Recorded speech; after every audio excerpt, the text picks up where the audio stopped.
So I'm getting ready to head over to Hurricane Hobbies, and I'm dressed like this. And I tell my wife I'm in model builder battle dress. And she says, "You're a Styrene Warrior." Okay, that's a t shirt.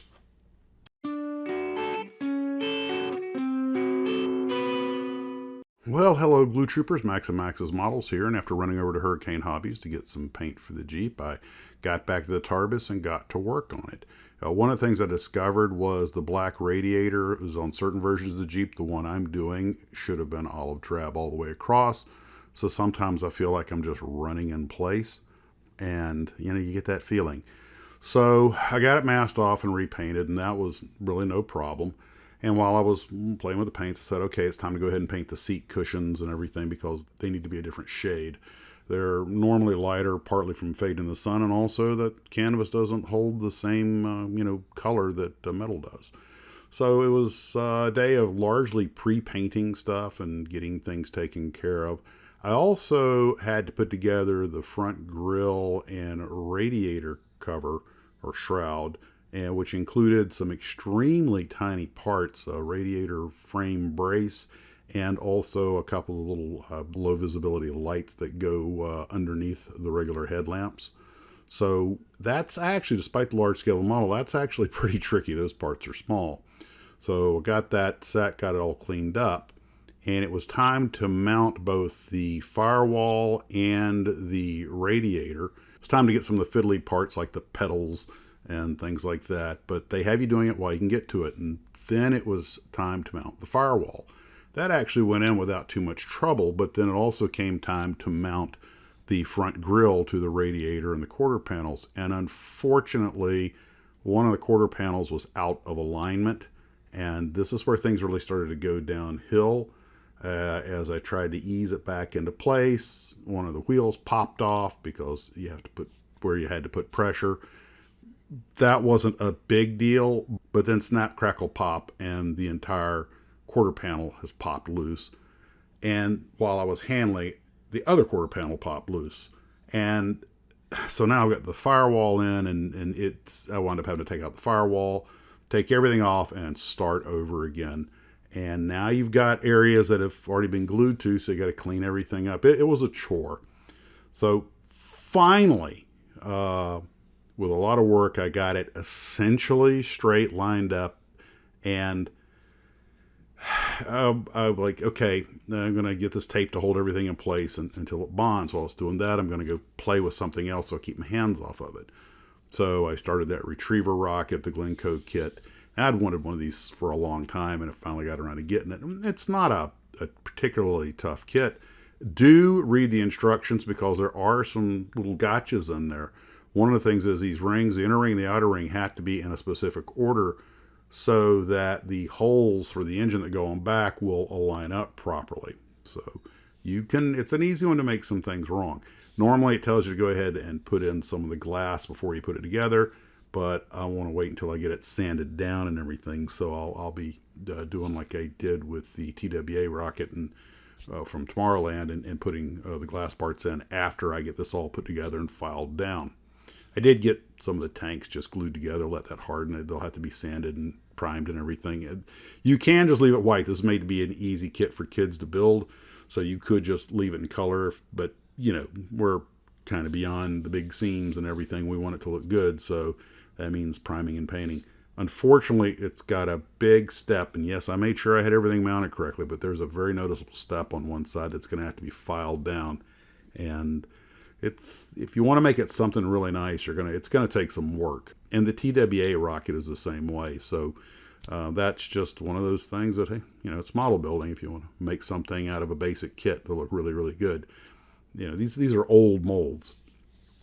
I also dragged out the Aerobee Hi. And this is one that I'd had before but never built. I think I'd sold it or traded it. So I'd always wanted to add that to my collection because I love the golden era of rocketry. It comes with everything you see on the box. The trailer, the launcher, the three guys, just the way you see them there. Mr. Safety, Mr. I don't need no stinking helmet, it's hot out here, and Mr. OSHA Nightmare. But when I started putting together, some of the parts were curved and had some bending and straightening and stuff, and like you'd expect. But the kit itself, pretty good. No real complaints with it. and they went together very easily. Of course, there's still going to be a lot of cleanup and painting on this. I think I'm going to paint the trailer yellow. Unfortunately, I'm missing a part, and I inventoried the parts as soon as I opened the box, and it came out of the cello, and it's the other half of this piston. Now, this is something I can make or find in the spares box pretty easily. I'm not worried about it, but that was kind of a bummer. One of the parts for the Retriever rocket was missing, but I'm like, I know I saw it, and I spent about 10 minutes looking for it and turned around, and it was literally on the bench right in front of me. I mean, I still don't know what's going on there. So with those about as far I could go with them, I really couldn't touch the Jeep again yet. So to keep myself busy, I decided to crack open that Hellcat that Fran gave me. And I was looking at it. It's interesting because it has like open gun trays, but a thick one-piece cowling. So you've got this very detailed engine that you can't see, but you can look in and see the guns, but the wings can't be folded. They're fixed. So it's kind of an odd decision-making process. So I started pre-fitting some parts, got the cockpit pre-fit, and it's not all glued together. Some of the things are glued in there. It's mostly going to be zinc chromate inside with black instrument panel, usual stuff. And I started playing with the engine. I decided, most of it just paint engines black, and that's fine.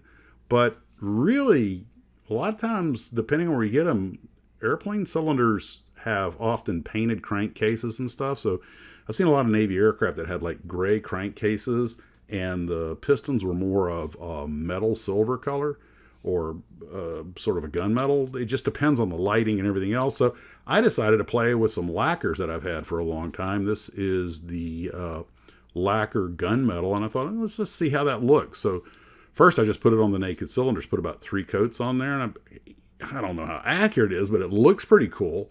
And then I primed some other parts and put some lacquer on them to see if they would shade out differently, and they did, and painted some parts like an aluminum, silver. And so you're not really going to be able to see the engine, so I'm just kind of playing with it since it's so detailed. And yes, I did think about I could cut up the cowling, but the plastic's so thick, I'd rather vacuum form it and trim that off. It would be more on scale for the thickness if you're going to have cowling panels open, but I'm not really going to worry with it. I'm just going to build the airplanes. So this is a chance just to have some fun.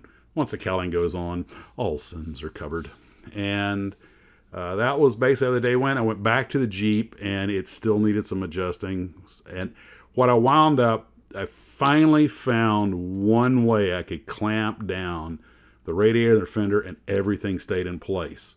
So I watched it. I held it for about a minute using the fast-setting glue, and it seemed to hold place, and I put the clamp on it and adjusted a little, and then I just left it and came back a couple of minutes later, looked at it. Everything seems to be holding in place. I'm just going to give that overnight to harden. Tomorrow I will cover up the pre-painted parts and shoot the whole thing in the TS-28 olive drab again to cover up some of my blemishes. One of the nice things about a combat vehicle is blemishes. Those aren't blemishes. Those are dents and scratches it's gotten driving through the bushes. And battle damage, baby, battle damage. So anyway, the Jeep is a great kit, but it does have its moments. So if you build it, make sure you have those quarter panels perfectly aligned before you let them harden in place, because there's only 3 little attach points, and you just want to avoid what I had happen. Not the end of the world. So anyway, that's all I got. By the way, that wheel, I'm just letting everything harden in place. I'll glue that wheel back on tomorrow. Yeah. Yep. Okay, well, that's everything that happened today, guys. Take care of yourselves. We'll talk at you later. And as always, model on.